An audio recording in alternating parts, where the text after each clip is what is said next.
Assalamualaikum warahmatullahi wabarakatuh. Pada kesempatan kali ini, kami akan membahas mengenai materi dinamika fluida. Kelompok 4 yang beranggotakan Andira Nabela dengan NIM 207200004, Devika dengan NIM 207200007, Diana Fitri Nurhaliza dengan NIM 207200009, Fairul Zabadi dengan NIM 207200012, Novi Dia Rahmawati dengan NIM 207200028, Novita Oktaviani dengan NIM 207200029, Putri Adila Handayani dengan NIM 207200034. Pada materi dinamika fluida ini akan membahas mengenai pengertian, ciri-ciri dan jenis, debit fluida, persamaan kontinuitas, asas Bernoulli, dan penerapan. Pembahasan pertama yaitu pengertian, ciri-ciri, dan jenis yang akan disampaikan oleh Novi Dia Rahmawati dan Diana Fitri Nurhaliza. Fluida sangat dekat dalam kehidupan kita sehari-hari. Fluida ini didefinisikan sebagai salah satu zat yang mengalami perubahan bentuk secara terus-menerus atau kontinu. Bila terkena tekanan atau gaya geser walaupun relatif kecil atau bisa disebut zat pengalir. Fluida dinamis adalah fluida yang sedang bergerak atau mengalir. Fluida ini bisa berupa zat cair atau gas. Ciri-ciri dan jenis fluida. Ciri-ciri fluida dinamis adalah: pertama, fluida dianggap tidak kompresibel. Kedua, fluida dianggap bergerak tanpa gesekan walaupun ada gerakan materi atau tidak mempunyai kekentalan. Ketiga, aliran fluida adalah aliran stasioner, yaitu kecepatan dan arah gerak partikel fluida melalui suatu titik tertentu selalu tetap. Keempat, tak tergantung waktu atau tuna, artinya kecepatan konstan pada titik tertentu dan membentuk aliran laminar. Jenis aliran fluida. 1. Fluida laminar, yaitu aliran fluida dalam pipa sejajar dengan dinding pipa tanpa adanya komponen radial. 2. Aliran turbulen, yaitu aliran fluida dalam pipa tidak beraturan atau tidak sejajar dengan pipa. Halo teman-teman, saya Putri Adila Handayani. Di sini saya akan melanjutkan materi yaitu mengenai debit fluida. Sebenarnya apa itu debit fluida? Menurut istilah, debit fluida adalah volume fluida yang mengalir per satuan waktu yang melalui pipa dengan luas penampang yang disimbolkan dengan A dan kecepatan disimbolkan dengan V. Dari kata dasarnya, debit ialah besaran air yang keluar. Jadi, jika disimpulkan, debit ialah suatu yang menunjukkan banyaknya air per satuan waktu. Selanjutnya, kita akan membahas tentang rumus debit fluida. Debit fluida sendiri disimbolkan dengan huruf Q, yang memiliki rumus Q sama dengan V per T, di mana Q adalah debit fluida dengan satuan M per S kubik, lalu V sama dengan volume dengan satuan meter kubik, dan T sebagai waktu dengan satuan sekon. Untuk lebih mudah memahami debit fluida, kita lanjut ke contoh soal. Contoh soal di sini, Maulidin hendak mandi. Sebelumnya ia mengisi bak mandi tersebut karena ternyata bak mandi tersebut telah dikuras oleh ibunya. Maulidin mulai menyalakan keran air mandi pada pukul 7.20 waktu Indonesia Barat. Dan bak tersebut terisi penuh pada pukul 7.50 waktu Indonesia Barat. Jika debit air 10 liter per menit, maka berapa liter volume yang ada di bak mandi tersebut? Sebelumnya, jika saya tanya, apakah ada yang tahu cara menyelesaikannya? Cara penyelesaiannya, pertama adalah kita tulis data-data yang kita peroleh dari soal.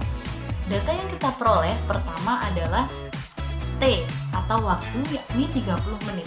Waktu 30 menit ini diperoleh dari kalkulasi berapa lama dari jam 7.20 sampai 7.50 waktu Indonesia Barat. Yang kedua, ada Q atau debit fluida sebesar 10 liter per menit. Lalu ditanya, volumenya berapa liter? Karena di sini ditanyakan liter, maka tidak perlu mengubah menjadi meter per S kubik. Cukup tetap liter per menit saja. Namun, jika soal diminta untuk mengubah terlebih dahulu, maka harus diubah ya teman-teman. Kalau sudah ketemu data-datanya, baru kita bisa mengerjakan. Pertama dengan cara memasukkan rumus awal, yakni Q sama dengan V per T. Tapi karena di sini yang dicari adalah volumenya, maka kita pindah ruas. V-nya jadi di sebelah kiri, berarti V sama dengan Q dikali T. Kita masukkan data-datanya, yakni Q sebesar 10 liter per menit dan T sebesar 30 menit. Akhirnya berketemulah hasilnya, yakni 300 liter dari hasil perkalian 10 dikali 30. Jadi volume air yang mengisi penuh bak mandi tersebut sebanyak 300 liter. Sebelum masuk ke dalam pembahasan materi, saya akan memperkenalkan diri terlebih dahulu. Saya Novita Oktaviani dengan NIM 207200029 akan menjelaskan materi tentang persamaan kontinuitas. Persamaan kontinuitas merupakan sebuah persamaan yang dapat menghubungkan kecepatan suatu fluida dengan fluida yang lainnya. Persamaan kontinuitas ini dihasilkan dari prinsip kekekalan massa. Untuk merumuskan persamaan kontinuitas ini, maka dibutuhkan ruang tinjauan yang berukuran sangat kecil. Ruang tinjauan ini terletak pada suatu aliran yang memiliki kecepatan. Aliran fluida dalam persamaan kontinuitas memiliki massa fluida yang melalui bagian dari fluida persatuan detik haruslah sama. Maka dihasilkan persamaan kontinuitas yaitu V1 dikali A1 sama dengan V2 dikalikan A2 sampai dengan Vn dikalikan An. A di sini adalah luas penampang dengan satuan meter persegi dan V adalah kecepatan rata-rata satuan arus aliran dengan satuan meter per sekon. Kemudian, kecepatan fluida dapat diketahui dari garis singgung yang terdapat pada suatu titik pada garis. Dalam persamaan kontinuitas ini terdapat pula garis alir. Garis alir merupakan suatu garis yang menjadi tempat terletaknya garis singgung pada kecepatan fluida. Sedangkan gabungan dari beberapa garis alir ini disebut dengan tabungan air. Garis alir pada persamaan kontinuitas ini tidak ada yang berpotongan dengan lainnya, melainkan hanya berjalan dengan satu arah saja.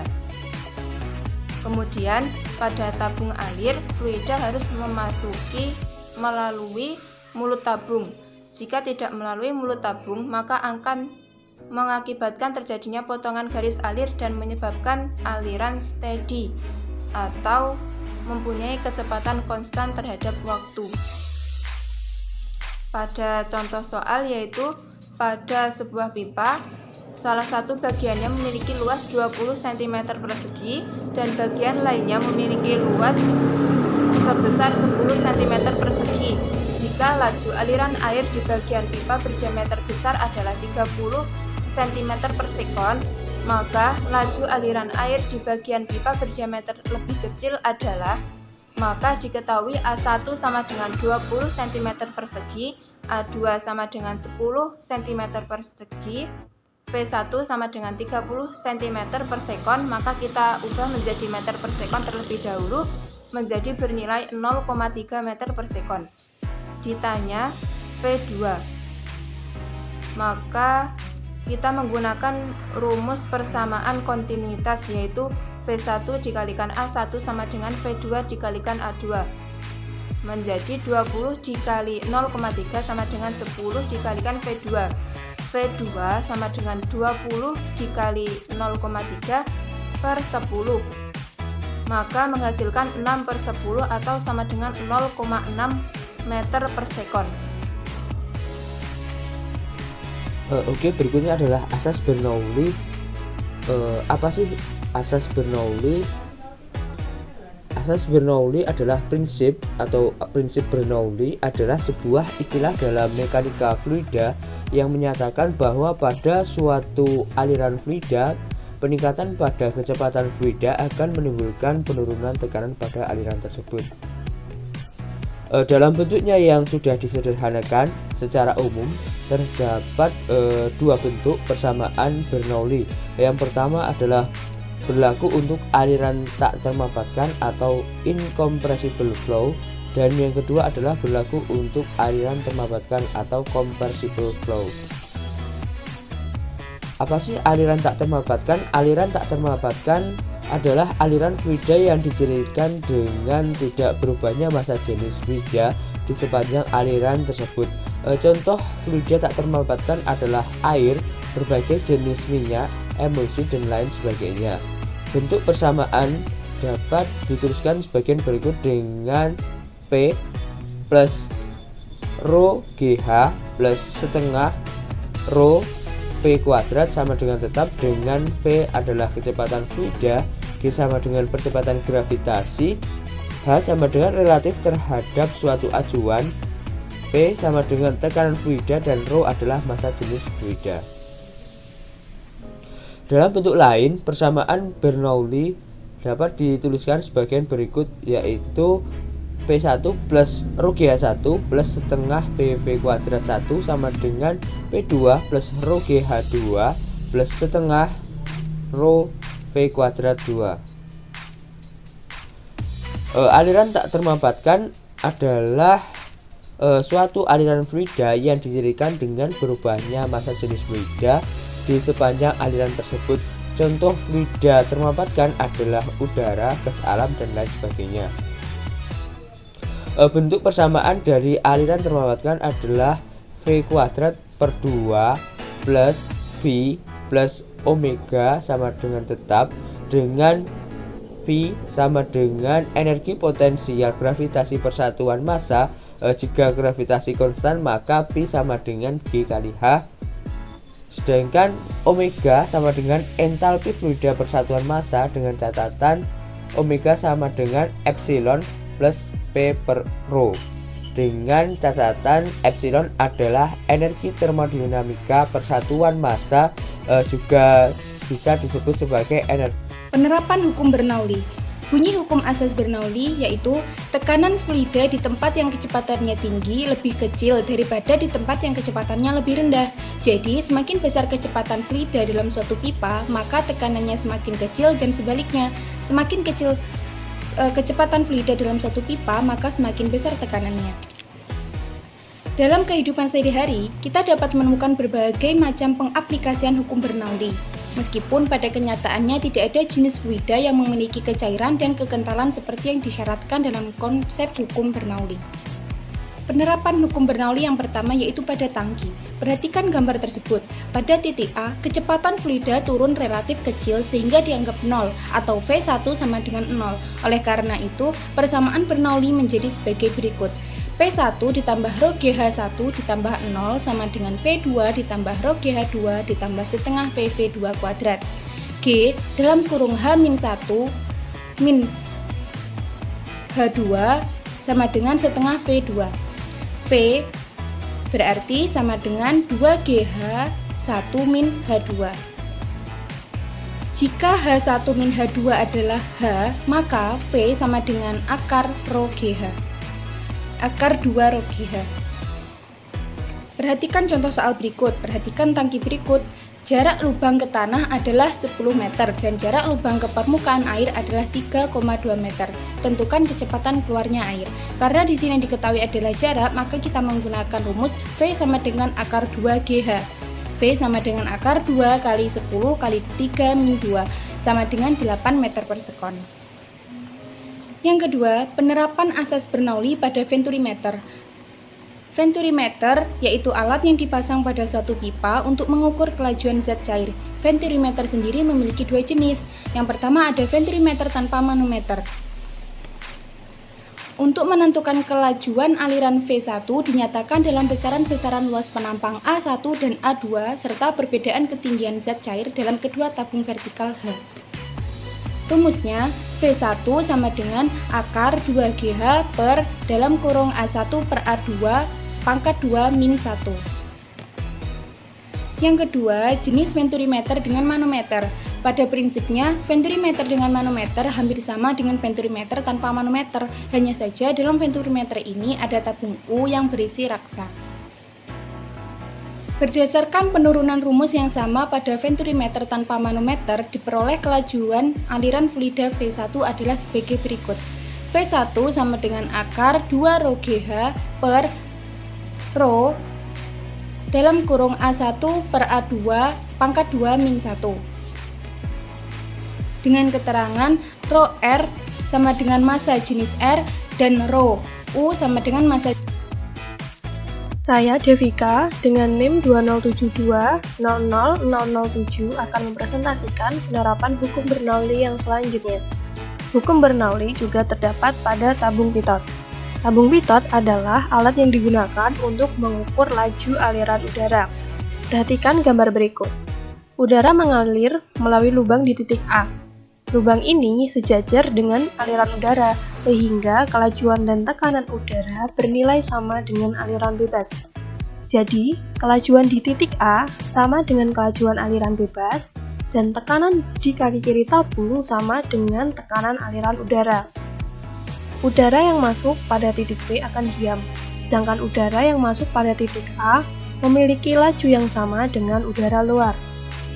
Tekanan pada kaki kanan tabung sama dengan tekanan di titik B, sehingga perbedaan tekanan menurut persamaan Bernoulli adalah PA ditambah setengah rho VA kuadrat sama dengan PB ditambah setengah rho VB kuadrat.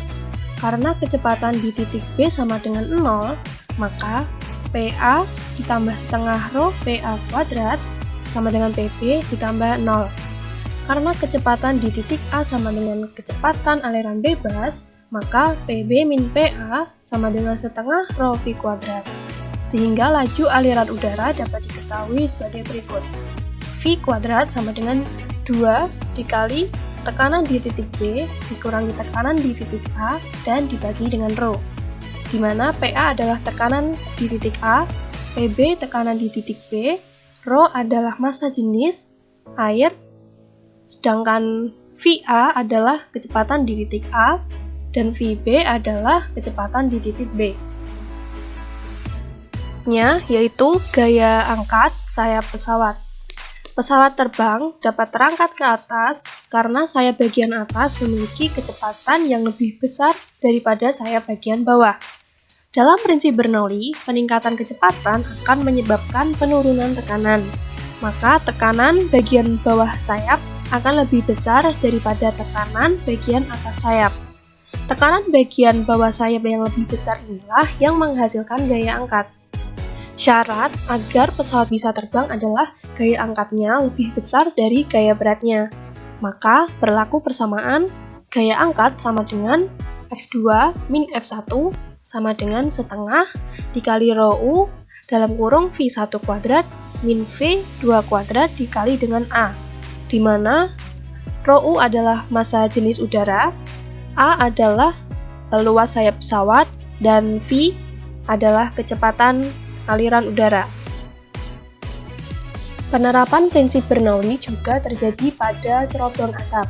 Pada cerobong asap, asap dapat keluar karena adanya perbedaan tekanan yang besar di dalam rumah atau di dalam industri dengan tekanan udara di luar. Hal ini menyebabkan asap dapat berhembus keluar, dan ini sesuai dengan prinsip Bernoulli. Kemudian pada parfum semprot. Ketika parfum ditekan ke bawah, cairan bagian bawah akan bergerak dengan kelajuan yang rendah. Menggunakan prinsip Bernoulli, maka akibatnya tekanan bagian bawah akan semakin tinggi. Hal ini menyebabkan cairan bergerak ke atas melalui selang parfum yang diameternya kecil. Saat sampai pada bagian atas, udara akan keluar bersamaan dengan semburan parfum. Inilah aplikasi dari hukum Bernoulli.